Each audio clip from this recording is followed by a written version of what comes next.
Welcome to NewFilmmakers Los Angeles in partnership with Movie Maker magazine. We're here in Kamerit's showroom. I'm here with Cosmos to talk about his film, Stand. Let's take a look. Don't answer it. I have to. Don't. Hey, Mom. He's coming. 1 second. You slow. Get back here. Bob, we should not be here! This is dangerous! What just happened, man? The kid blew up. Okay, walk out of here exactly the way you walked in. I think I just stepped on a landmine. All right, Cosmos, tell me a little bit about what brought you to tell the story of Stand. Well, Stand is the story of two American brothers who are stuck in the middle of the Vietnamese jungle standing on landmines. And it's, the first question I usually get is, oh, so it's a period piece. And I'm like, no, it's set in the modern day. You know, landmines and unexploded ordnances, things that are left behind from, you know, previous conflicts, are actually quite an epidemic in the world.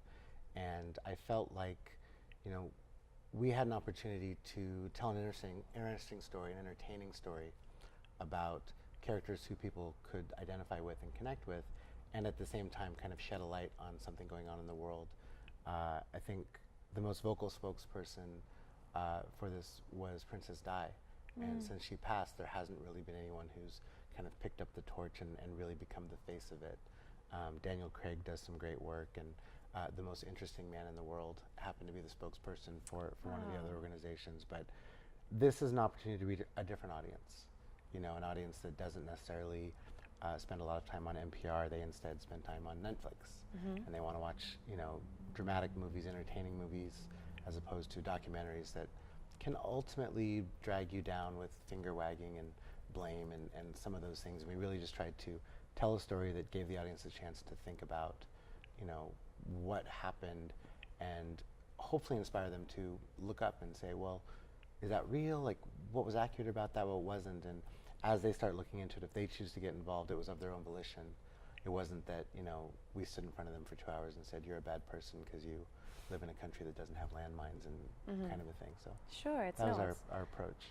Talk to me a little bit about the process of filming. Did you get, so I saw in your special thanks when I was looking at some of your credits, how many different location and places that you guys had special thanks to. So I was wondering what were your locations like? So the film was shot in Taiwan and Vietnam exclusively. Okay.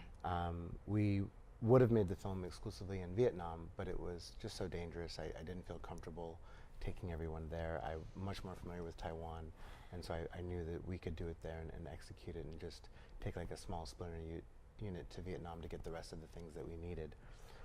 The entire film was stolen, so we didn't have any permits, we didn't have any permission. I got, you know, the Americans that came and did the film got in on tourist visas, and then, you know, sightseeing and things like that was what was marked on the, why are you here right now? Of course. And then, you know, we just kind of ran around and made the film as quickly as we could. Guerrilla style. We shot outside of Taipei. There's an area that's basically called New Taipei that's made up of small villages. So we shot in Pingxi and Lingzhou. And the people there were very gracious. And they said, sure, you can come in. And, oh, we have this, you know, typhoon disaster center, and you can use that if you want. And so that was where we had like our base camp. When we went on the scout, there's a scene in the film where you see a small zebra that looks like it belongs. Yes.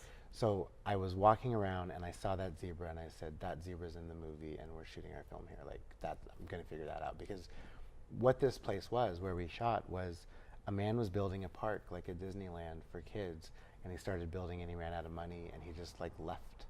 And so there was like installations and fixtures there from when the park was going to be there that had all been kind of reclaimed by the jungle growing over them and washed away by the floods and all these other things. What a gold mine. And it just kind of showed what this world is. I mean, that was the inspiration of this location. And so we're following, for me at least, I'm following each inspiration as it comes.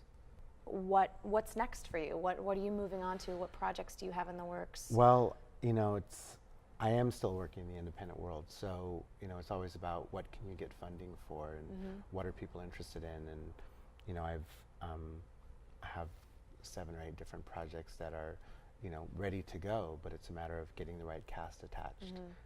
or getting producers who believe in the project. When to strike. And what they're about, you know, and for the most part, I stay in the realm of elevated thriller or elevated action or elevated those kinds of things. I have a very dark sense of humor. I don't think it translates so well. 2 hours of a comedy with my sense of humor might not be okay. So I stick to places where it's okay to be dark. I feel like with the genre blending that's happening now, though, this is the perfect time for a voice like that. I appreciate that, and hopefully you're right. No, and hopefully you're right, because that's what I enjoy. That's my opinion. you know, a very good friend of mine, you know, reminded me to stick with what it is that I believe related to that, because it is my voice, and it does create creative tension, but if I'm sure of the vision and then I get everyone in line with the vision, it's okay that that was the vision and that's the direction we went, because everything will be fluid. And it's more when we start to lose faith in what we're making or what we set out to make. So we start like reaching one way or the other to kind of pull in an audience that maybe we were missing and marginalizing, that the whole project will start to fall apart. So I'll stick with it, but I'll probably stay out of comedy. No one can do you like you can do you, so please do as much as you can. Shortly, just a little bit about your experience with the NewFilmmakers Los Angeles Film Festival. It was a fantastic experience. You know, I was fortunate enough, a movie that I produced played here previously, and it was from that experience, having an opportunity to interact with, you know, the director and the outreach director and the staff and the volunteers. I was so impressed with how much they care about the filmmaker, so much more than so many of the other festivals that I've been to, that I asked them and I said, I'd love to submit, I'd love to be a part of this if I could. So it's one of the few festivals that I recommend, you know, by name, as this is a place you have to fight to work to get into, because it's a place where you're having to have an opportunity to be with people who support you for what you're doing and want to be around you, and you're going to want to be around them after you meet them. Quality. Absolutely. Thank you so very much for thanks. coming in. Thank you for your Appreciate it. time. And thanks to everyone. Thank you. Thanks so much.